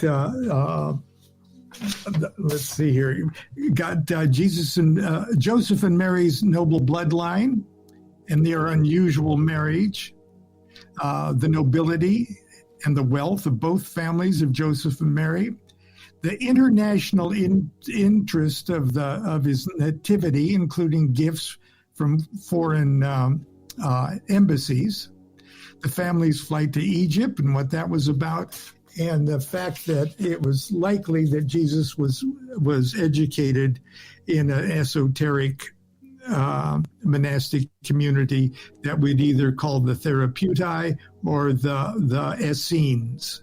Okay, all of this before he was 30-some years old, and the coup began. Okay, so that's the story. That's the story. The greatest story. Would you say the greatest story never told? Never told. Okay, until now, and it's fun, and there are. It's told sort of with a straight face, but you can see where my face breaks into a smile every once in a while. But anyway, it's Accidental Christ. It's sure to outrage conservative or evangelical types. Not because it says anything that is non-biblical, but it just sort of explains how biblical things can be quite easily explained in the context of a remarkable combination of spiritual and political story. So I know it's a beautiful blaspheme. You know, I love it. Because, as you said, it's so easy to take this story and play the game of telephone, and over the years, the thousands of years, everyone adds to it, and it's just so magnificent and so miraculous, and there's all these miracles. And was it the story of by mouth to mouth got exaggerated, and they were really simple occurrences that still were profound to the people there? But once they told the neighbors did you hear about this man named Jesus and he fed 1,000 people at one time?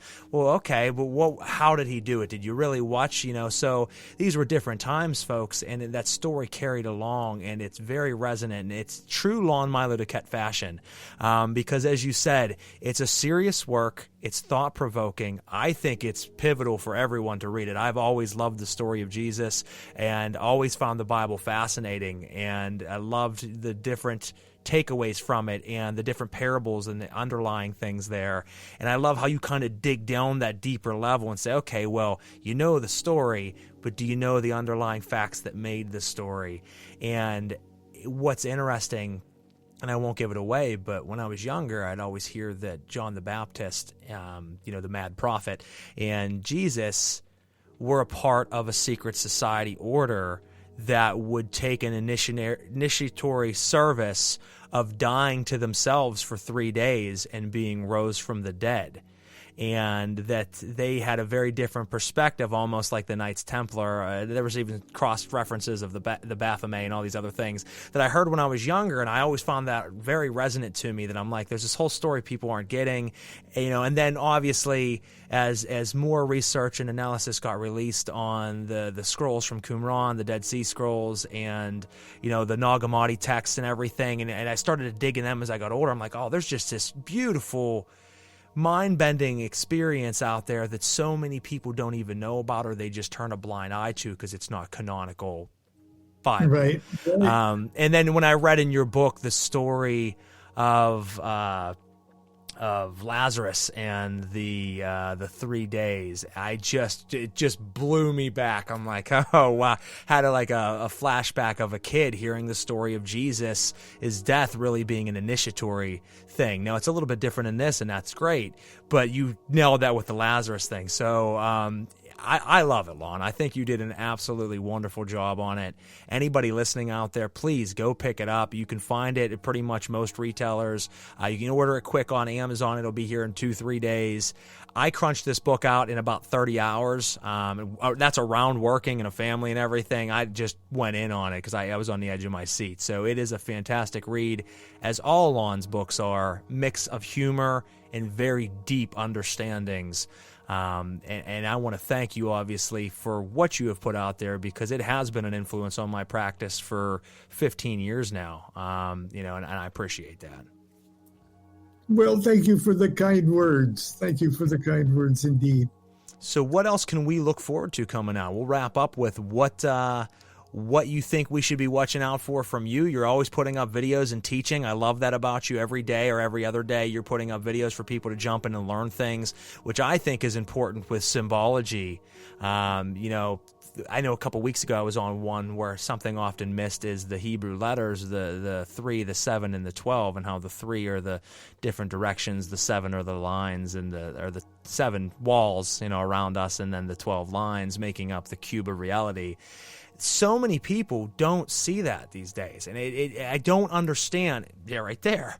So many people don't understand these not so simple, but simple understandings that are there when you look at older text or look at someone like you who still puts out this type of work. Because as I said, I hate to be a hater, but there's a lot of people putting out fanciful text these days that skip a lot of this. It's just fluff. So thank you for those lessons. But aside from your daily lessons that you put out, what can people expect coming forward from you? I'm leaning toward a part 3 of the Chicken Kabbalah. Oh, wow. Awesome. My favorite books you've written, honestly. I love the tone that you've taken with it and how you told that. It blew my mind. So we've got the Chicken Kabbalah, and then we've got the son of Chicken Kabbalah, which is the process of a 3-degree self-initiation program that's from a stepping stone from the chicken Kabbalah, but I'm not sure that the rabbi is.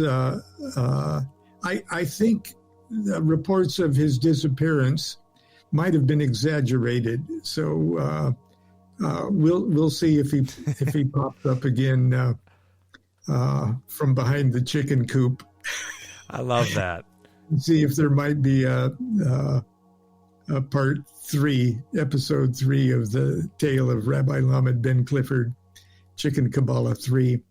But at the moment, I'm trying to put my words together, because the OTO is having their national convention, which they used to have every 2 years, but they've had to skip it because of the pandemic. So I haven't had a big OTO convention, and it'll be in Denver this time. And I have to prepare a few words to try to live up to my last speeches. Always have to outdo yourself. Yeah. And other than that, I single-handedly put together an exercise bike out in the patio there, and my wife is going to make me ride that thing. I think I actually seen a video earlier this morning. You were saying I'm about to go outside and try to tackle this task of building the exercise bike. So I'm glad to see you were able to accomplish that. It's not always an easy thing. So yeah, I even got on it and it didn't fall apart. So, and I didn't have any parts left over. Oh, so there we go. It's a good start then. So I feel pretty confident that it might work out for you. Yeah.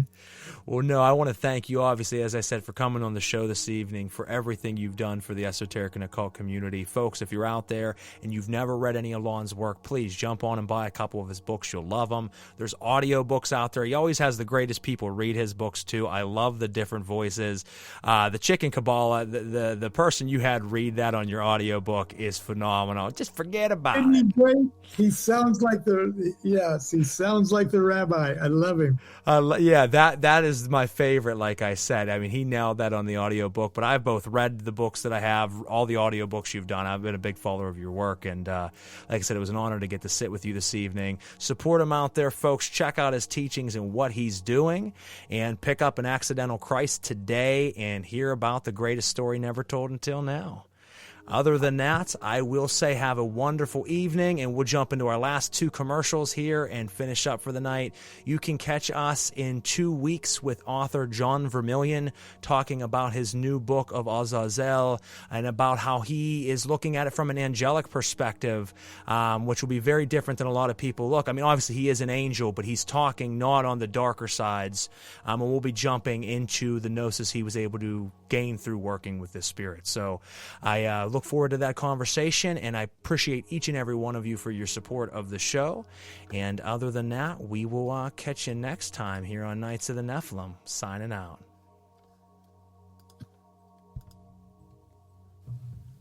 Knights of the Nephilim podcast would like to thank our sponsor, The Telemancer. Let me first tell you a little bit about their owner, and then I'll tell you a little bit more about them. James Hunter Ralston has been a member of the Order of the Voltec, starting in 2008 and progressing through several degrees, last serving as head of the Outer Order. The Order of the Voltec is an offshoot of a pylon of the Temple of Set, originated to study and practice several forms of the sorceress methods centering on techniques used by Mexican and other Central American priests and magicians. Many of the techniques involved were popularized in the late 1970s and 80s by Carlos Castaneda.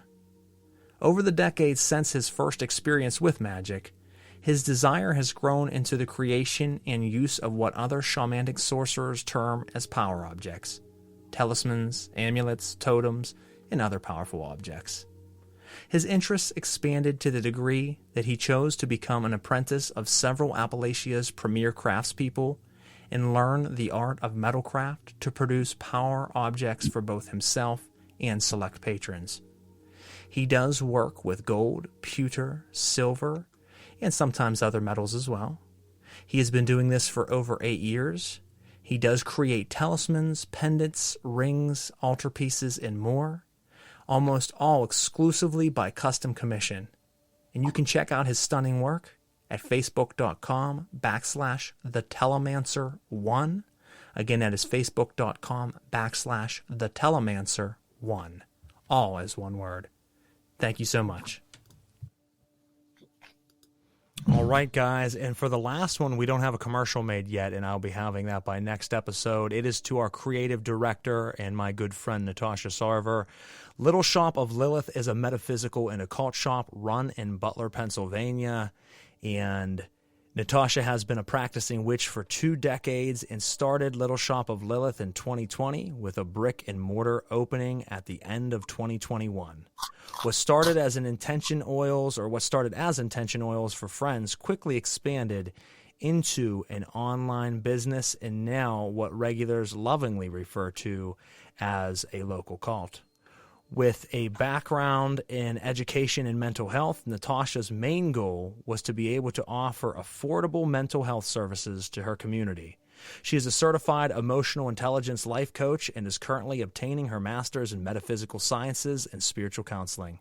Aside from the many products that the shop offers, clients can get counseling and mentorship, intuitive energy work, tarot readings, spell work, and more.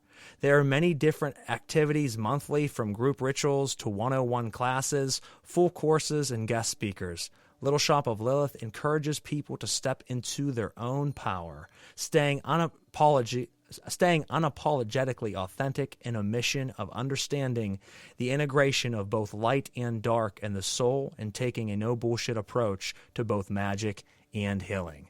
I ask that you check out her shop, The Telemancer, Goetic Impressions, Arsenosis, Belladonna's Botanicals, Arachne Arcane Services, and Limitless Liberations, who we didn't get a chance to play their commercial this evening. Support all of them. They all do great work. And once again, support Mr. DuQuette and everything that he does. We want to thank him for coming on the show this evening, and we will catch you in 2 weeks with John Vermillion. Have a wonderful night, everybody, and we'll see you then. Take care.